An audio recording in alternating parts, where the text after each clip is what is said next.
কর্মফল, আয়, অনুশাসন, নিয়মানুবর্তিতার গ্রহ শনি আগামী 13ই জুলাই মীন রাশির উত্তর ভাদ্রপদ নক্ষত্র থেকে বক্রগতিতে গোচর শুরু করছে।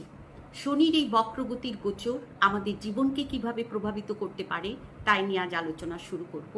আজকের ভিডিওতে রাশিচক্রের প্রথম 6টি রাশি, মেষ থেকে কন্যা, মেষ, বৃষ, মিথুন, কর্কট, সিংহ, কন্যা, এই 6টি রাশি লগ্নের জাতকদের শনির এই বক্রগতি ট্রানজিট কী ধরনের সম্ভাব্য ফল দিতে পারে তাই নিয়ে আলোচনা করব। এবং পরের 6টি রাশি, তুলা থেকে মীন, এই 6টি রাশি লগ্নের জাতকদের শনির এই বক্রগতি ট্রানজিট কী ধরনের সম্ভাব্য ফল দিতে পারে তাই নিয়ে এর পরের ভিডিওতে, পরের পর্বে আলোচনা করব। নমস্কার, আমি জয়শ্রী, আপনাদের স্বাগত। ভিডিওটি অত্যন্ত গুরুত্বপূর্ণ, অবশ্যই ভিডিওটা পুরো দেখবেন।